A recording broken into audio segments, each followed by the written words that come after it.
Hi everyone, स्वागत है आपका मेरे यूट्यूब चैनल पे। आपके लिए लेकर आ गई हूँ एक और इम्पॉर्टेंट वीडियो। इस वीडियो के अंदर हम देखने वाले हैं साहित्य का उद्देश्य की शैलीगत विशेषताएं। तो इस तरह से अगर आपको क्वेश्चन आता है तो आपको जो है ये आंसर लिख देना है। तो चलिए शुरू करते हैं। साहित्य का उद्देश्य है इस रस, भावना, ज्ञान, विचार और मनोरंजन के माध्यम से पाठकों को प्रभावित करना और उन्हें समाज, सांस्कृतिक और व्यक्तिगत मुद्दों के प्रति अवगत करना या अवगत कराना। तो इसके अंदर जो है, जो हमारा साहित्य होता है, उसका जो एक ही उद्देश्य होता है कि जो रस, जो भावना होती है, अपने भावों को मतलब प्रकट कर सकते हैं, अपने ज्ञान को बता सकते हैं, अपने विचार मनोरंजन के माध्यम से अपने विचार बता सकते हैं और मनोरंजन के माध्यम से जो लोगों तक अपने विचारों को पहुंचाते हैं। तो चाहे फिर वो सांस्कृतिक हिसाब से हो या जो भी व्यक्तिगत मुद्दों पर बात हो, तो इस तरह से जो है ये कर सकते हैं। किसके थ्रू? साहित्य के थ्रू। साहित्य के उद्देश्य को प्राप्त करने के लिए इसमें कुछ शैलीगत विशेषताएं होती हैं जो कि निम्नलिखित हैं। जो कि शैलीगत विशेषताएं इसके अंदर होती हैं। पहला है रसपूर्णता। रसपूर्णता क्या होती है? साहित्य का एक मुख्य उद्देश्य रसपूर्णता है। यानी कि पहला एक मुख्य इसका उद्देश्य मतलब है रसपूर्णता होनी चाहिए इसके अंदर, जिससे पाठकों को आनंद, उत्साह, भय, शांति आदि भावों का अनुभव होता है। शायरी, कविता और कहानियों में भाव प्रधानता होती है जो पाठकों को भावों में भिगा देती है। तो इस तरह से जो है एक रसपूर्णता होनी चाहिए। कोई भी आपका साहित्य होगा, जो भी कुछ ऐसे टाइप अगर लिखा होगा, जो कुछ भी लिखा है उसमें इस तरह से जो उसका मतलब मेन उद्देश्य होना चाहिए। उसमें इंटरेस्टिंग बहुत सारे मुद्दे होने चाहिए। जिस तरह के बोलने का तरीका, उसके अंदर जो लैंग्वेज है या कुछ भी है, बहुत ही अच्छे से लोगों तक पहुंचाया गया हो। तो वो चीज़ें जो है मतलब पूरा जो है एकदम संपूर्ण, पूरा रसपूर्णता होनी चाहिए। फिर है दूसरा सुंदरता। साहित्य की एक अहम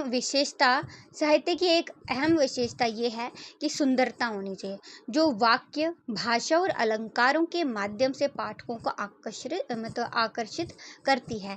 तो यहाँ पे जो वाक्य होते हैं, जो भाषा अच्छी होनी चाहिए, अलंकार जो होते हैं, आपको पता है अलंकार क्या होते हैं, जो कि मतलब उसमें जो भी हमारी लैंग्वेज होती है उसके अंदर एक न्यू चीज़ लाती है, एक अच्छे से बताने का तरीका होता है। जैसे एक मतलब किसी और के साथ जोड़कर मतलब उसका जो है बताया जाता है अच्छी तरह से, जो है उसका मीनिंग एक पूरी वाक्य को या पूरे वाक्य जो मतलब पूरा आकर्षित करता है अलंकारों की वजह से। तो ये चीज़ इसके अंदर होनी चाहिए, सुंदरता। फिर है विविधता। तो विविधता क्या होती है? साहित्य में विविधता की शैली होती है जिससे अलग अलग विषयों, संवादों और विचारों को प्रस्तुत करती है। साहित्य विविधता के अंतर्गत नाटक, उपन्यास, कविता, गीत आदि कई रूपों में प्रकट होती है। यानी कि जो नाटक होते हैं, जो उपन्यास होते हैं, कविता होती है, गीत होते हैं आदि कई रूपों में जो है प्रकट की जाती है। तो अलग अलग जैसे टॉपिक होते हैं, मतलब अलग अलग डिफरेंट चीज़ों पे टॉपिक दिए जाते हैं, तो विचार होते हैं अलग अलग टॉपिक पर, वही विविधता होती है। फिर है सामाजिक संदेश बहुत ज़्यादा ज़रूरी होता है समाज में। उस जो भी आप लिख रहे हैं, जो भी आपका उद्देश्य है, जो स्टोरी बनाई है आपने, जो भी नाटक, उपन्यास है या कुछ भी है, तो उसके अंदर जो है उसका उद्देश्य, संदेश क्या पहुंचाना चाह रहे हैं आप, लोगों तक क्या पहुंचाना चाहते हैं, उससे सीखना क्या चाहिए लोगों को, तो वो चीज़ जो है होनी चाहिए। साहित्य का उद्देश्य सामाजिक संदेश प्रसारित करना भी होता है। कई लेख, कहानियां और नाटकों की समस्याओं, संस्कृति और राजनीति को दर्शाते हैं, लोगों को समाज के मुद्दों पर विचार करने के लिए प्रेरित करते हैं। तो सामाजिक संदेश जो है बहुत ही इम्पोर्टेंट होता है। पांचवा है भाषा का समर्थन। भाषा बहुत सरल होनी चाहिए ताकि लोग अच्छे से समझ सकें, अच्छे से उसको पढ़ सकें, अच्छे से उनको मीनिंग समझ आ सके। कठिन भाषा जो है वो नहीं समझ सकते।